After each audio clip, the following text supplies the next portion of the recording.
राज्यों की कानून व्यवस्था अगर लचर होने लगे तो यह बहुत बड़ी चिंता की बात है। मणिपुर का मुद्दा अभी चल ही रहा है कि सुप्रीम कोर्ट को आज हरियाणा के नूह में हुई हिंसा के बाद पैदा हुए तनाव के मामले को भी दखल देना पड़ा। नूह में हुई हिंसा के बाद आज दिल्ली में विश्व हिंदू परिषद और बजरंग दल के समर्थक करीब 23 जगहों पर विरोध प्रदर्शन कर रहे थे। यह मुद्दा आज जब सुप्रीम कोर्ट के चीफ जस्टिस डीवाई चंद्रचूड़ की अगुवाई में 5 जज की संविधान बेंच के सामने लाया गया तो बेंच उस वक्त जम्मू कश्मीर से जुड़े अनुच्छेद 370 को हटाने को चुनौती देने वाली अहम याचिका पर सुनवाई कर रही थी। लेकिन चीफ जस्टिस ने बीच में इस मुद्दे के लिए समय निकाला और कागजात की जांच के बाद एक विशेष बेंच बनाई और जस्टिस संजीव खन्ना और जस्टिस एसपी भट्टी को मामले की सुनवाई के लिए कहा। अब आप सोचिए, एक तरफ मणिपुर पर भी सुप्रीम कोर्ट को इंटरवीन करना पड़ा, बीच में दखल देना पड़ा, और अब यहां हरियाणा में सुप्रीम कोर्ट की विशेष बेंच ने विरोध प्रदर्शनों पर तो रोक नहीं लगाई है, लेकिन कहा है कि सरकार सुनिश्चित करे कि कोई हेट स्पीच ना हो, कोई हिंसा ना हो, अतिरिक्त सुरक्षा बलों को तैनात किया जाए, संवेदनशील इलाकों में सीसीटीवी से निगाह रखी जाए, प्रदर्शनों की वीडियोग्राफी और फुटेज को सुरक्षित रखा जाए, हेट क्राइम को लेकर सुप्रीम कोर्ट के निर्देशों का पालन। सुप्रीम कोर्ट ने यूपी, हरियाणा और दिल्ली को भी नोटिस जारी किए। दिल्ली पुलिस ने हरियाणा के गुरुग्राम से लगी सीमाओं पर सुरक्षा सख्त की हुई है। दरअसल नूह की हिंसा का असर गुरुग्राम में भी दिखाई दिया। गुरुग्राम के सेक्टर 70 में मंगलवार रात कई दुकानों को और झुग्गियों को वहां पर कुछ लोगों ने आग लगा दी। इससे चलते सोमवार रात को गुरुग्राम में अलग अलग जगहों पर एक मस्जिद में भी ये जो हादसा हुआ है ये सेक्टर 57 का है।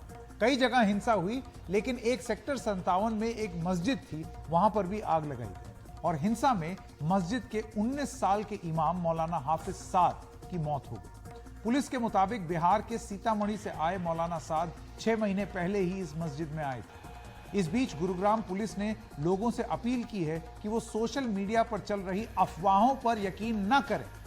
गुरुग्राम में खुले में पेट्रोल और डीजल की बिक्री पर पाबंदी लगा दी गई। इस बीच नूह में सोमवार को हुई सांप्रदायिक हिंसा में 6 लोगों की मौत हो चुकी है। कई लोग जो हैं वो घायल भी। नूह में कर्फ्यू लागू है, इंटरनेट सेवाएं सस्पेंड हैं। कर्फ्यू में हालांकि आज दोपहर 3 से 5 बजे के बीच 2 घंटे के लिए रियायत दी गई, छूट दी गई, लेकिन आगे की छूट इस बात पर तय होगी कि हालात कैसे रहते। इंटरनेट सेवा बहाली का फैसला भी कल तक की स्थिति का आकलन करने के बाद किया जाएगा। फिलहाल इस हफ्ते जिले के सभी शिक्षण संस्थान बंद रहेंगे। दुकानदारों को भी सामान का स्टॉक रखने के लिए कहा गया है और सामान को व्यवस्थित तरीके से बांटने के भी निर्देश दिए गए। हालात पर निगाह रखने के लिए 6 आईपीएस अधिकारियों की टीम जेल में तैनात है। कई गाड़ियां इस दौरान आगजनी का शिकार हो गई। जिले में भी बहुत सारे पुलिस वालों की डिप्लॉयमेंट बढ़ा दी गई, सीनियर अफसर। आज भी यहां वहां पड़ी ऐसी कई जली हुई गाड़ियां आपको क्रेन से उठाकर ले जाती हुई दिखेंगी। पुलिस ऐसी जली हुई गाड़ियों को हटाने में जुटी रही। हमारे सहयोगी शरद शर्मा ने इस हालात का जायजा लिया। आइए पहले आपको वो ग्राउंड रिपोर्ट दिखा। देखिए, ये जो रोड है ये वो रोड है जो मंदिर से मुख्य शहर की तरफ जा रही है और इस पर जगह जगह अभी भी हिंसा के निशान देखे जा सकते हैं। देखिए, आगजनी हुई थी, ये सारे आगजनी के निशान हैं जो अभी भी इस सड़क पर मौजूद हैं और ये बता रहे हैं कि कितने बड़े पैमाने पर यहाँ पर हिंसा हुई थी। अब हम मुख्य शहर में प्रवेश कर रहे हैं और देखिए यहाँ पर घुसते के साथ ही हिंसा के निशान दिखने शुरू हो गए हैं और फिलहाल देखिए यहाँ पे पुलिस बल तैनात है। शहर में कर्फ्यू लगा हुआ है और कर्फ्यू लगे होने की वजह से कुछ लोग जो ज़रूरत के सामान के लिए निकलना चाहते हैं कि बस वही निकल पा रहे हैं। इसके अलावा बस जो पुलिस बल है वो सड़कों पर तैनात दिख रहा है या फिर मीडिया वाले जो हैं वो सड़कों पर घूमते हुए दिखाई दे जाएंगे। शहर में कर्फ्यू लगा हुआ है इसलिए सारी दुकान बंद हैं, लेकिन ये देखिए सड़कों पर आपको दिखाई देगा कि किस बड़े पैमाने पर ये देखिए यहाँ पर जलाया भी गया, तोड़ फोड़ भी हुई, टूटे हुए शीशे, और ये सब जो है ये बताते हैं कि कितने बड़े पैमाने पर यहाँ सोमवार को हिंसा हुई है।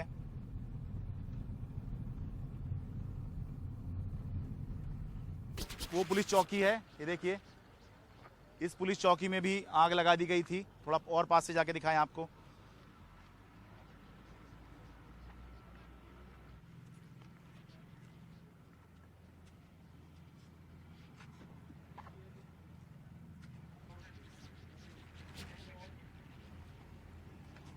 तो कुल मिलाकर सोमवार की हिंसा के बाद नूंह में कर्फ्यू लगा हुआ है।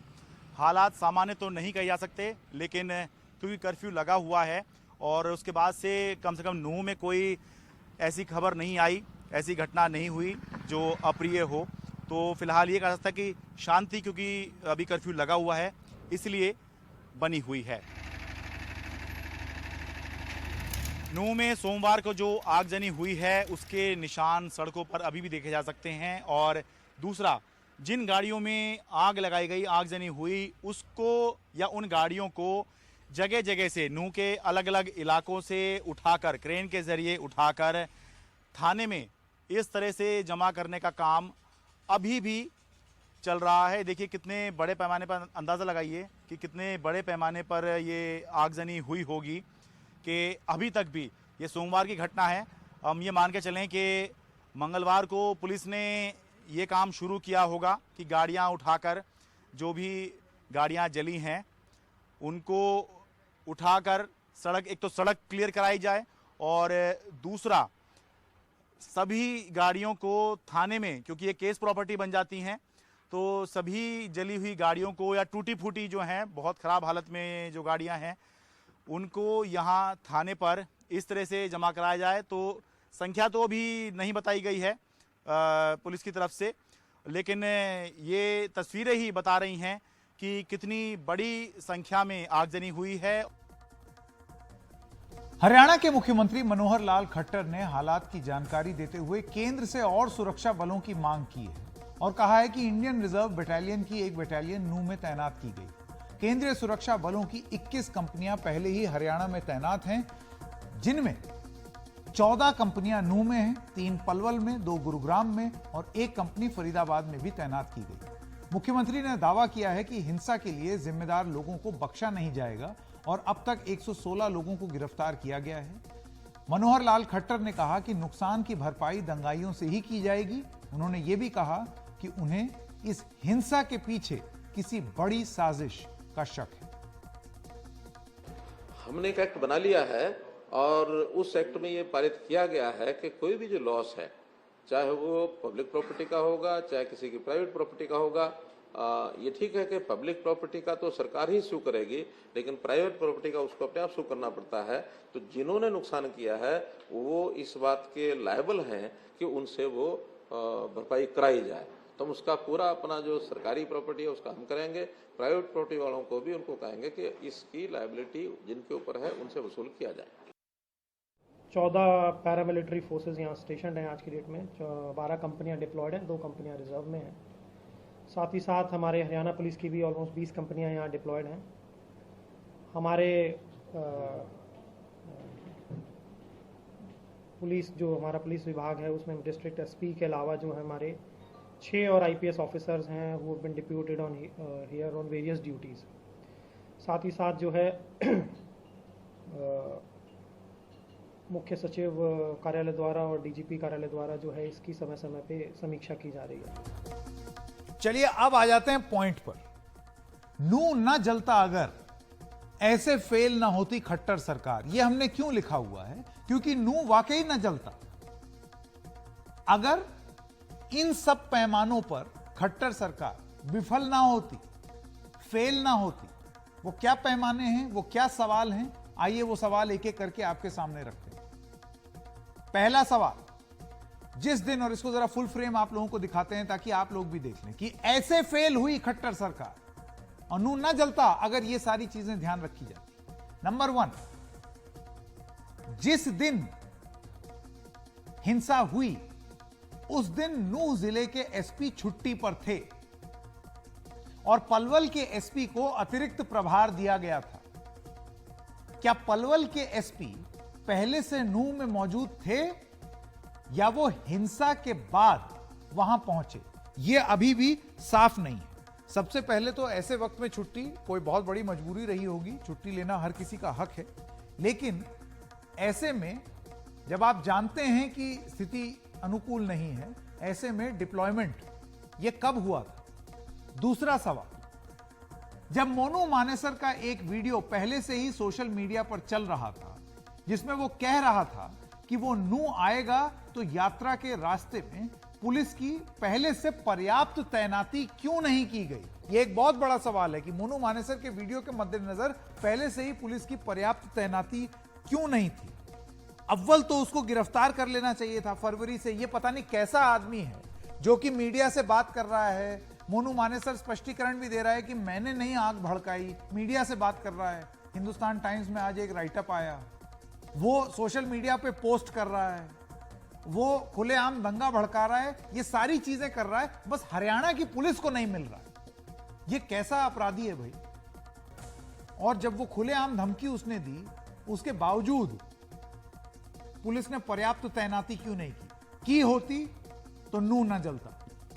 तीसरा सवाल, क्या प्रशासन को पहले से सोमवार के तनाव का अंदाजा नहीं हो पाया था? यह साफ हो गया है कि यह ऑर्गेनाइज्ड तरीके से, बहुत ही संगठित तरीके से यह हिंसा को अंजाम दिया गया। नूंह में लोग हथियार लेकर के आए थे, पत्थर थे, असलहे थे और शोभा यात्रा पर पत्थरबाजी हुई। क्या कोई खुफिया विभाग इसकी जानकारी नहीं कर पाया? और अगर नहीं कर पाया है, जो कि ऑब्वियस है, तो यह सबसे बड़ी नाकामी है उनकी कि वो इस पर काम ही नहीं कर पाए। तो अगर यह किया होता तो नूंह ना जलता।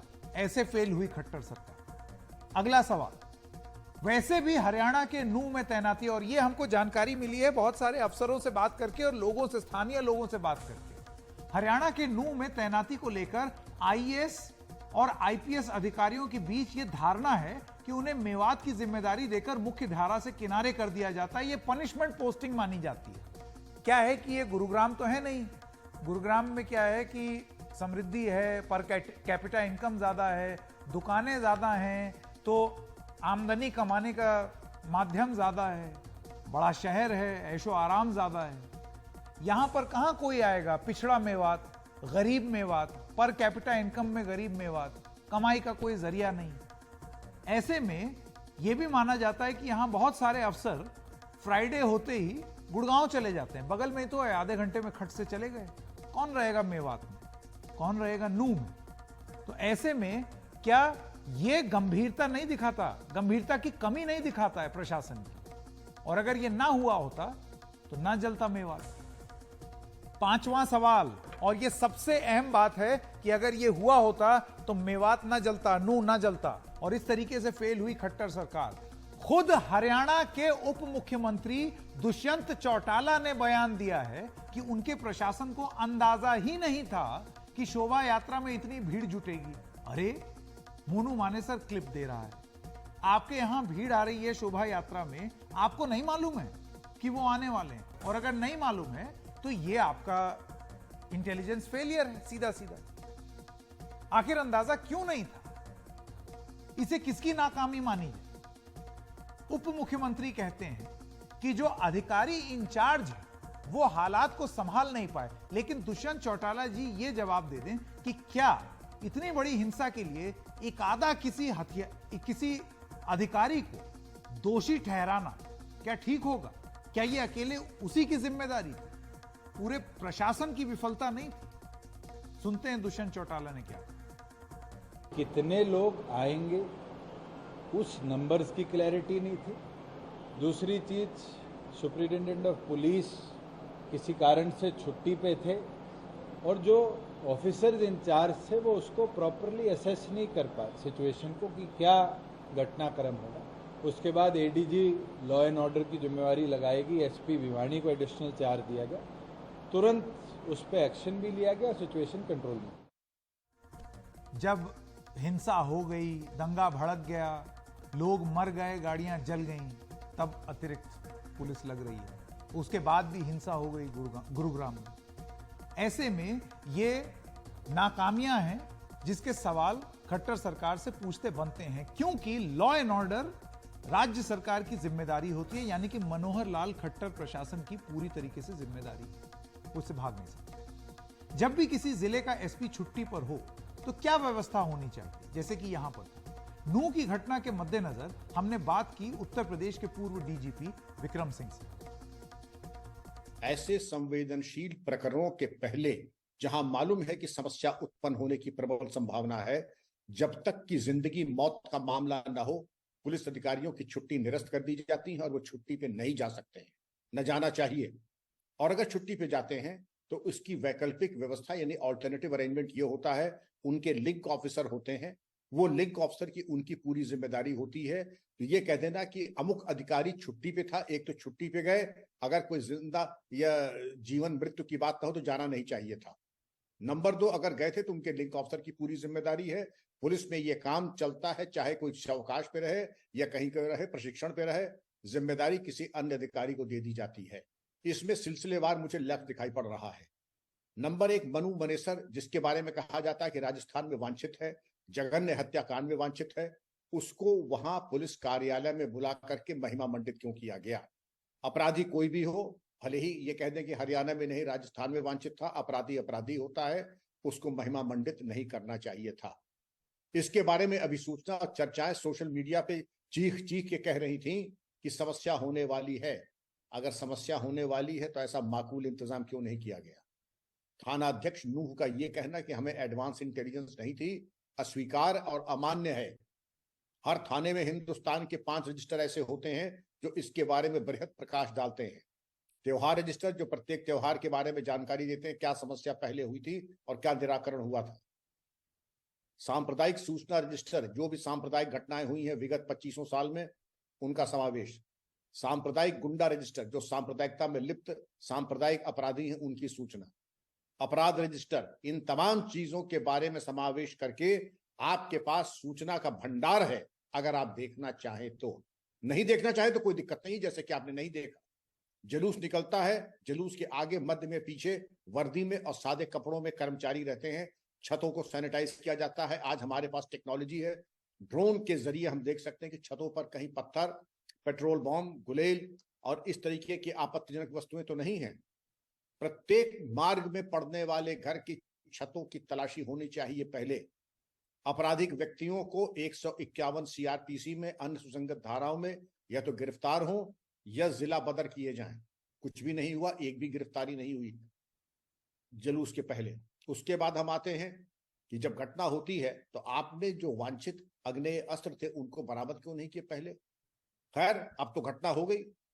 2 हमारे होमगार्ड शहीद हुए, 3 पुलिसकर्मी गंभीर अवस्था में वेंटिलेटर पे हैं। जनता के व्यक्ति की हत्या हुई है। कम से कम अब ये देख लें कि 48 घंटे में जो वांछित अपराधी हैं वो गिरफ्तार हो जाएं। ऐसी हिंसा का सबसे पहले शिकार कौन होता है? जी हां, गरीब आदमी।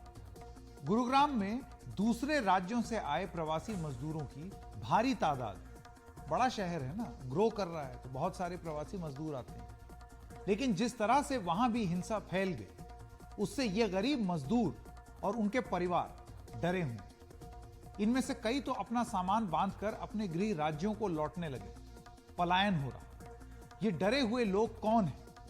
प्रियांशी शर्मा की ये रिपोर्ट देखिए।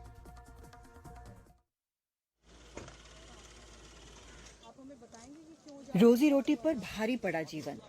कई बाहरी मजदूर अपना सामान बांधकर मिलेनियम सिटी से निकल रहे हैं। गुजारिश है आप सबसे, यहाँ से सरकार से और जितने भी लोकल सर भाई हमारा बंधु है, सबसे हमारा निवेदन है कि हम लोग को सुरक्षित रखें। 40 साल की सफिया घरों में काम करती है। बरसों पहले पश्चिम बंगाल से गुड़गांव आई। सारी बोल रहा है जो खाली करना पड़ेगा, सारी तो चला गया। जिसके पास पैसा है, हम लोग के पास पैसा नहीं है, हम लोग तो नहीं जाने पाई। हम लोग तो यही रुक गए। फिर आके रात में मारपीट करेगा, कोई मार देगा, रास्ता में नहीं निकालने देते। खाना पीना भी घर में थोड़ा मोड़ा है, 2 दिन चलेगा, 2 दिन का ज़्यादा नहीं चलेगा। उसके बाद नहीं होगा। क्या करेंगे समझ में नहीं आ रहा है कुछ। उसका बेटा शमीम हुसैन फूड डिलीवरी का काम करता है। कहता है उन्हें डराया जा रहा है। कुछ कल लोकल बंदे आए थे 50-60, तो आके बोला कि जितने भी तुम हो बंगाल से आए हो तो यहाँ रूम खाली करके चले जाओ। 100 फैमिली रहते, 100 घर हैं यहाँ पर टोटल। 100 में से 90 चले गए, 10 रह रहे हैं हम लोग। जो जिसके पास पैसा नहीं है वही लोग रह रहे हैं अभी, बाकी तो सब चले गए। ये बच्चा है, इसके लिए बहुत ज़्यादा डर है। अभी ये सब मुश्किल फेस करना पड़ा है। बीवी भी डर गई, वो तो रात से रो रही है कल से। ये एक परिवार की कहानी नहीं, गुड़गांव में हजारों लोग ऐसे हैं जिनकी रातों की नींद उड़ी हुई है। सोमवार को सांप्रदायिक हिंसा में 22 साल के साद की मौत हो गई और शहर भर में कई दुकानें और गाड़ियां जला दी गईं।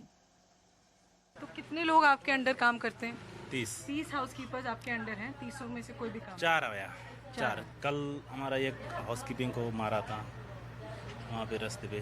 वो गाड़ी लेके जा रहा था, उससे नाम पूछा, नाम पूछ के नाम बताया, आगे एक बात भी नहीं बोला, सीधा मार चालू हो गया। बीवी है मेरे बच्चे, तो बोल रहा हूँ 4 दिन में जन्म नहीं देते हुआ, 4 दिन में नहीं हुआ जन्म देते हुए। 4 दिन पहले आपका बच्चा हुआ? 4 दिन पहले बच्चा, मतलब 29 तारीख 12:26 मेरा बेटा पैदा हुआ है, ठीक है। तो उसको लेकर मैं कहाँ जाऊँगा? मैं अभी कच्चा है, वो जाऊँगा लेके कहाँ मैं? हम तो गरीब है, हमें तो इधर रहना ही है, तो अब ये चले जाएंगे और बाकी हमें भुगतना पड़ेगा। मैं गरीब हूँ, मैं मर जाऊँगा, इधर ही रहूँगा।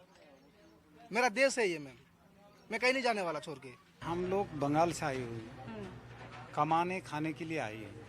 हमारा किसी के साथ लड़ाई झगड़ा नहीं है, किसी के साथ हम मारपीट करने नहीं है। यहाँ हमारा कोई नहीं है। अगर हमको डर सा लगा रहता है, अगर कोई रात में आके हमको पीट देगा तो हम कहाँ जाएंगे? डर से ही जा रहा हूँ, लेकिन हमारा कुछ होगा तो कोई मानता नहीं, लेकिन हमारा बच्चे को कुछ हो गया तो मैं यही डर से जा रहा हूँ। जब हम ये रिकॉर्डिंग कर रहे थे तभी 2 बदमाश बाइक पर आए और लोगों को भगाने लगे। परिवार दहशत के माहौल में रह रहे हैं और गुड़गांव प्रशासन कह रहा है कि हालात सामान्य हैं। सोमवार को रैपिड एक्शन फोर्स ने शहर में फ्लैग मार्च भी किया। पिछले 20 घंटे से कोई हिंसा की वारदात नहीं हुई है। प्रवासी मजदूरों से घर खाली करवाने की हमें कुछ खबरें मिली हैं। मैं उन्हें सुरक्षा का आश्वासन देना चाहता हूं। संवेदनशील इलाकों और दोनों समुदायों के धार्मिक स्थलों पर रात भर सुरक्षा बल तैनात रहेंगे। मंगलवार की तोड़फोड़ के लिए 8 लोगों को गिरफ्तार किया गया है और 15 एफआईआर दर्ज की गई हैं। नूह की हिंसा के यहां पसरने के 3 दिन बाद गगनचुंबी इमारतों से ढके रहने वाले गुड़गांव के आसमान में राख थी। शहर हालात सामान्य होने की राह देख रहा है। कई स्कूल बचे हुए हफ्ते के लिए बंद कर दिए गए हैं। कई एमएनसीज के कर्मचारियों को कहा गया है कि वो वर्क फ्रॉम होम करें। तो जैसा कि आपने सुना कि यहाँ पर लोग एक कांस्टेंट डर में रह रहे हैं। पिछले 2 रातों से वो सो नहीं पाए हैं और वो ये भी कहते हैं कि अगर ऐसे ही चलता रहा तो अगले 2-3 दिन में वो खाना भी नहीं खा पाएंगे। और ये उनकी अपील है पीस के लिए कि शांति बनाई जाए, क्योंकि इन लोगों का किसी भी हिंसा में कोई भी रोल नहीं है। इनको बस काम करना है, अपना खाना खाना है, उसी के लिए ये बंगाल से यहाँ आए हैं और यही इनकी अपील है शांति के लिए। हरियाणा के गुरुग्राम में कैमरा पर्सन मनोज ठाकुर के साथ प्रियांशी शर्मा, एनडीटीवी इंडिया के लिए।